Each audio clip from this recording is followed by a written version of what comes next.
Class 9-এর সমগ্র ছাত্রছাত্রীদের আমার ভালোবাসা জানাই। তোমরা দেখো 8 পর্যন্ত তোমরা বাংলা পড়ে এসেছো, কিন্তু বাংলা বইটা একটা অন্যরকম ছিল।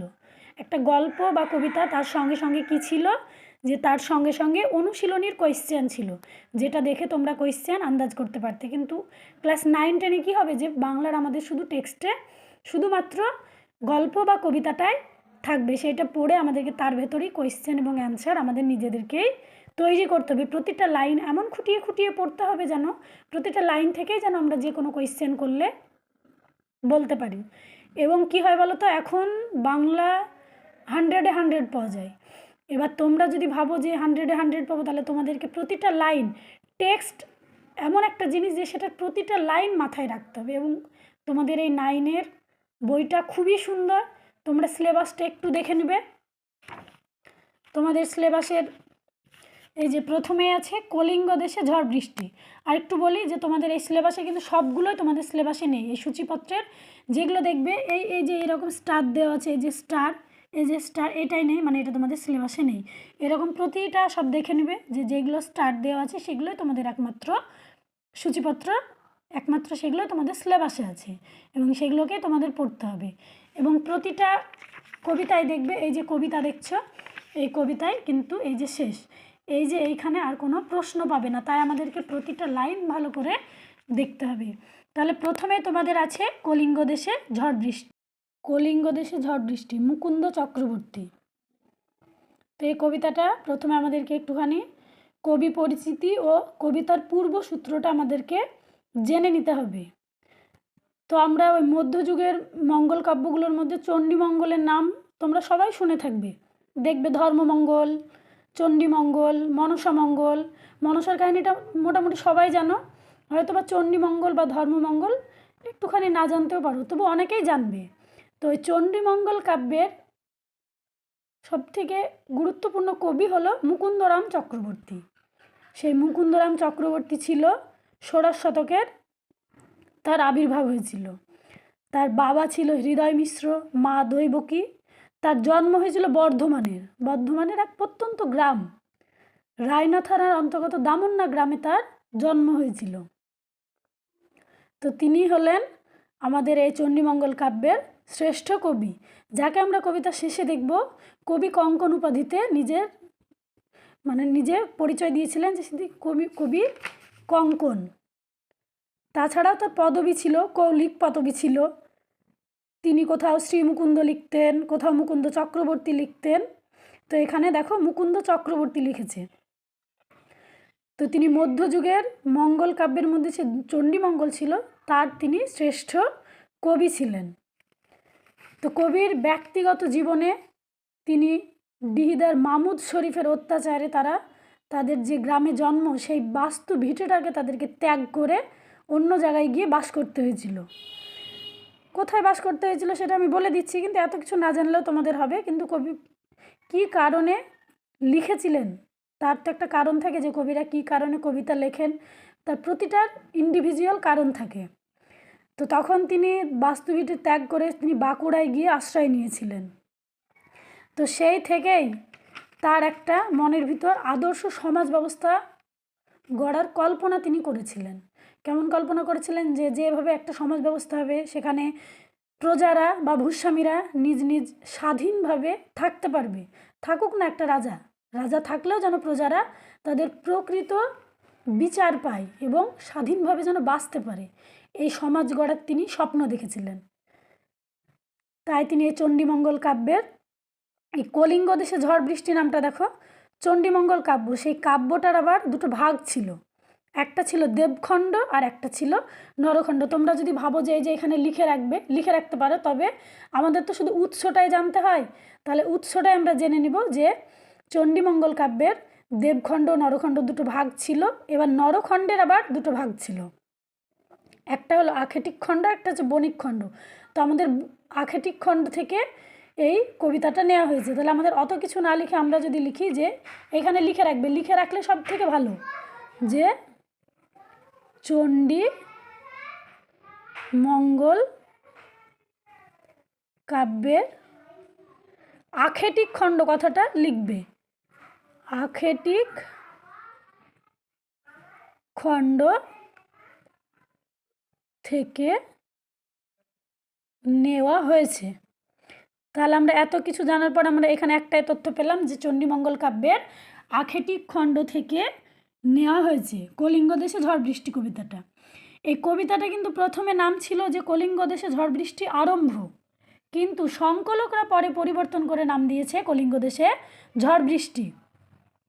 তো এই আখেটিক খণ্ড, যে খণ্ড থেকে এই কবিতাটা নেওয়া হয়েছে, সেই আখেটিক খণ্ডের নায়ক ছিল ব্যাধ কালকেতু। ব্যাধ কালকেতু ছিল এই আখেটিক খণ্ডের নায়ক। তো আমরা পূর্বসূত্র একটুখানি জেনে নিই, নাহলে আমরা কবিতাটার ভেতরে প্রবেশ করতে পারবো না।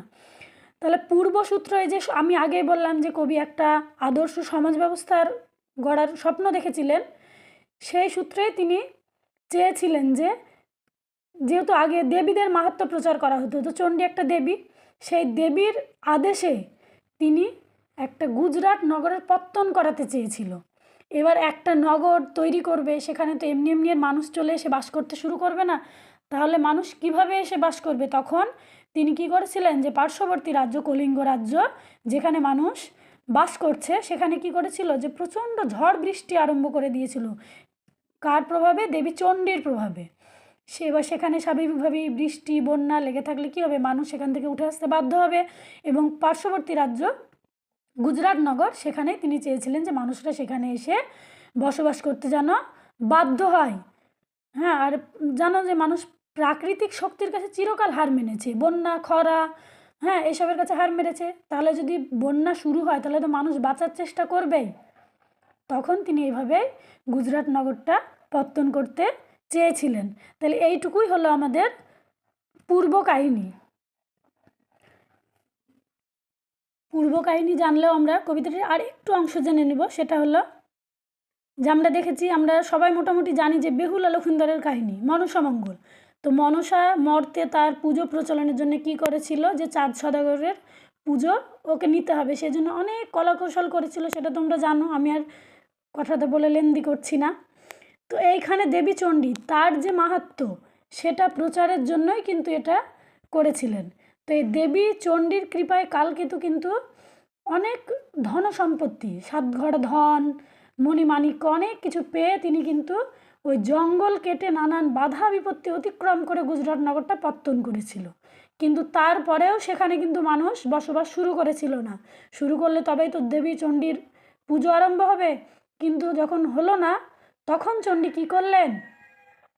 দেবী চণ্ডী পরামর্শ করলেন। কার সঙ্গে পরামর্শ করলেন?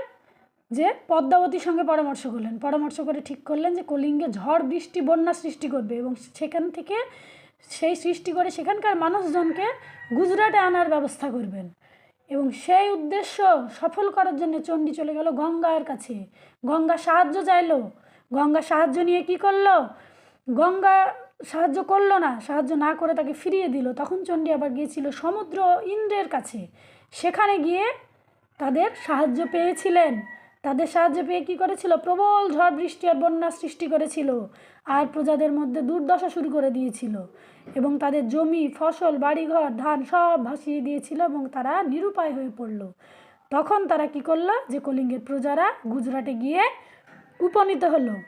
তারপরে তোমাদের এই কবিতাটা এবার শুরু হলো।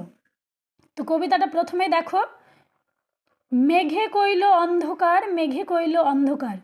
ঠিক এরকম ভাষায় যদি কবিতা থাকে তাহলে আমাদেরকে প্রতিটা শব্দের মানে জানতে হবে, যেটা আমরা বুঝতে পারবো না সেটার মানে জানতে হবে। মেঘে কইল, এই যে কইল, তোমরা কিন্তু সঙ্গে সঙ্গে তলায় দাগ দিয়ে পড়বে, বইয়ের মায়া করবে না, তলায় দাগ দিয়ে রাখবে যে হ্যাঁ কইল মানে কি, মেঘে করলো।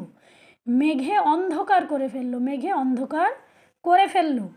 বলছে দেখিতে না পাই কেহ অঙ্গ আপনার। আপনার মানে কি? নিজের। কেউ কারো শরীর দেখতে পাচ্ছে না, এত অন্ধকার হয়ে গেছে যে কেউ কারো শরীর দেখতে পাচ্ছে না। তারপরে কি বলছে? ঈশানে উড়িল মেঘ সঘনে চিকুর। ঈশান, ঈশান একটা কোণের নাম। ঈশান হলো একটা কোণের নাম, উত্তর পূর্ব কোণ। আমরা জানি তো যে দিক 10টি, যে আমরা বলি যে 10 দিক, তো দিক হলো 10টি। কীরকম দিক 10টি? যে আমরা তো জানি যে 4টি, তোমরা তো সবাই বলবে যে ম্যাম আমরা তো জানি 4টি। 4টি কি? উত্তর পূর্ব উত্তর, দক্ষিণ, পূর্ব, পশ্চিম, এই চারটি আমরা সবাই জানি। তাছাড়াও কি হয়, সব চারটে দিকের দেখো চারটে কোণ আছে, সে চারটে কোণের মধ্যে উত্তর পূর্ব কোণ, সেটার নাম হচ্ছে ঈশান কোণ। তো এরকম চারটে কোণ আছে, ঈশান, অগ্নি, নৈরথ, বায়ু, এই চারটে কোণ আছে। তাহলে চারটে দিক চারটে কোণ, কটা হলো? 8টা। তোমরা বলবে ম্যাম আর দুটো কোথায়? আর দুটো কোথায়? একটা হলো ঊর্ধ্ব আর একটা হলো অধো, অর্থাৎ একটা উপরে একটা নিচে। এই যে 10টা দিক, তার মধ্যে ঈশান কোণ, ঈশান কোণ মানে আমি বললাম উত্তর পূর্ব কোণ। তোমরা যদি কেউ ভাবো যে বইয়ে এইভাবে লিখে রাখবে পড়ার সুবিধার জন্যে, তাহলে পড়ে নিবে, আর যাদের মনে থাকবে মনে থাকবে। সঘনে চিকুর, সঘনে মানে নিরন্তর, মানে বারবার ডেকে যাচ্ছে। চিকুর মানে কি? চিকুর মানে বিদ্যুৎ, চিকুর মানে বিদ্যুৎ। দেখবে হয়তো আমরা এই চিকুর শব্দটা দুবার পাবো। এই চিকুর মানে হলো বিদ্যুৎ। উত্তর পবনে মেঘ ডাকে দূর দূর, পবন, পবন মানে কি? বাতাস। তাহলে উত্তুরে বাতাস, আমরা বলি বাবা কি বাতাস দিয়েছে, উত্তুরে বাতাস। হ্যাঁ, সেই উত্তুরে বাতাসে মেঘ দূর দূর করে ডাকছে।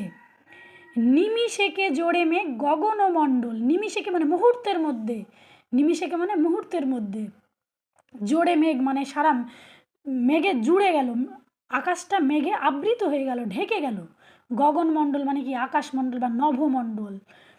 চারি মেঘে বরিশে মুষলধারে জলে, এই যে চারি মেঘ, এই চার মেঘের নাম আমাদেরকে মনে রাখতে হবে। চারটে মেঘ, চার মেঘের নাম তাহলে তোমরা প্রথমে মুখস্থ করে নেবে, তারপরেই কিন্তু মনে থেকে যাবে। একবার দুবার মুখস্থ করার পরে দেখবে যে সারা জীবন মনে থেকে যাচ্ছে। সংবর্ত, আবর্ত, পুষ্কর, দ্রোণ।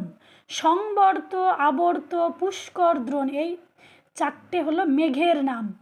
সেই চার মেঘে বরিশে মুষলধারে জল, মুষলধারে মানে অবিশ্রান্ত ধারায় জল বইছে, বর্ষণ করছে, বরিশে মানে বর্ষণ করছে। কলিঙ্গে উড়িয়া মেঘ ডাকে উচ্চনাদ, উচ্চনাদ মানে কি? নাদ মানে আওয়াজ বা গাম্ভীর্য, উচ্চ মানে একবারে উঁচু গলায়, চড়া গলায় আওয়াজ করছে। প্রলয় গনিয়া প্রজা ভাবায় বিষাদ, প্রলয় মানে ধ্বংস, গনিয়া মানে ভেবে, আর বিষাদ মানে শঙ্কিত হওয়া। হুড় হুড় দূর দূর বহে ঘন ঝন, ঘন ঝড়, বিপাকে ভবন ছাড়ি প্রজা দিল রড়, রড় মানে দৌড়ে পালানো, দৌড়। তাহলে হুড় হুড় দূর দূর বহে ঘন ঝড়, বিপাকে মানে মন্দ ভাগ্য, সেই ভাগ্য মন্দ হওয়ার কারণে তারা কি করছে? ভবন ছাড়ি, ভবন মানে কি?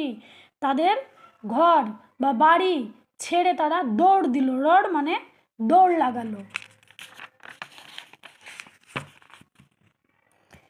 ধুলে আচ্ছাদিত হইল যে হরিত, ধুলে আচ্ছাদিত, হরিত মানে সবুজ বর্ণ, ওদের যা সবুজ যা যা কিছু ছিল তা কি হয়ে গেল? ধুলায় আচ্ছাদিত হয়ে গেল।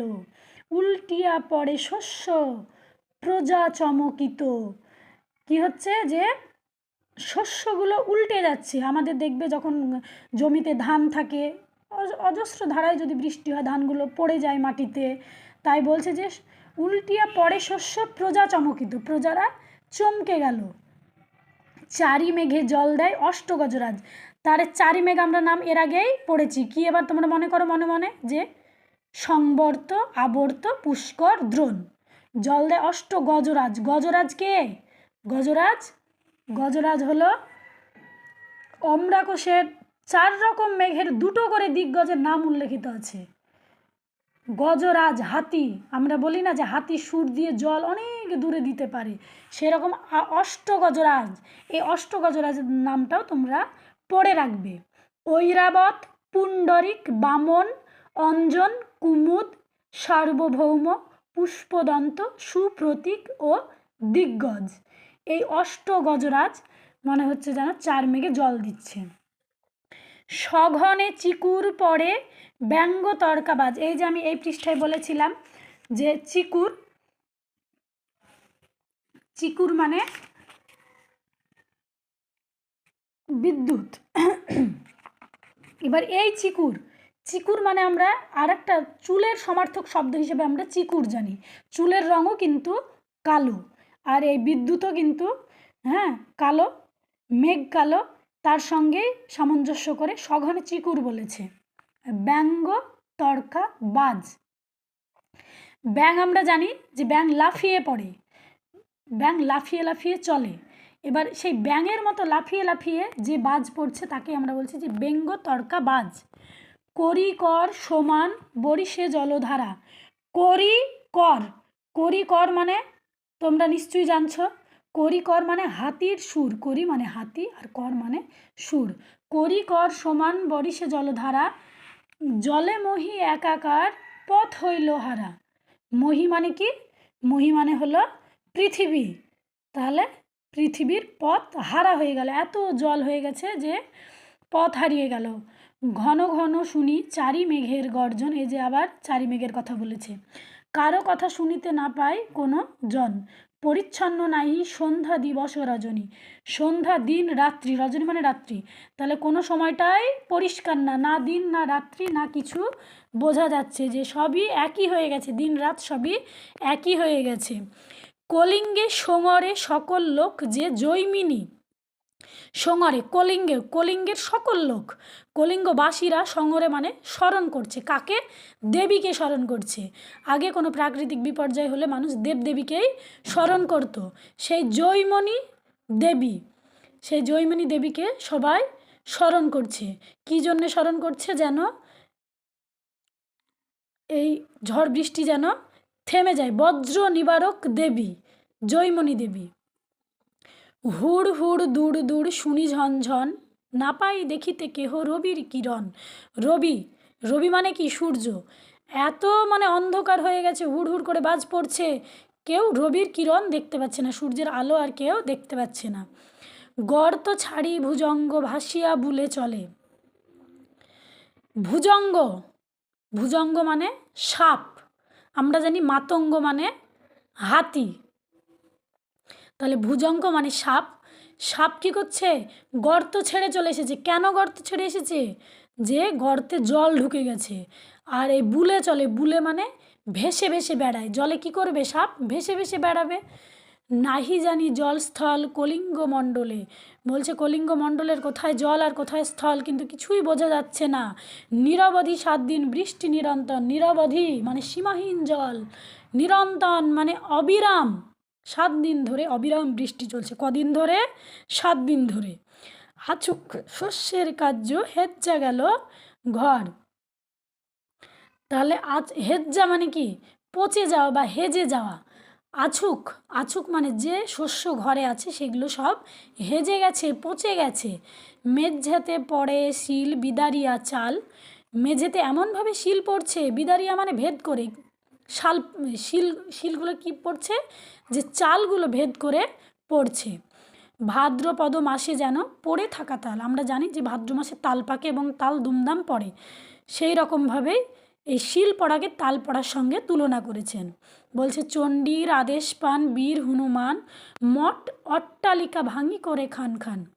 মনে হচ্ছে বীর হনুমান যেন চণ্ডীর আদেশ পেয়েছেন, আদেশ পেয়ে কী করছে? মঠ অট্টালিকা সব ভেঙে খান খান করে দিচ্ছে। অট্টালিকা মানে প্রসাদ, ভাঙ্গি মানে ভেঙে, মঠ মানে সন্ন্যাসীদের বাসস্থান, সেগুলো কি করছে? সব ভেঙে ভেঙে দিচ্ছে।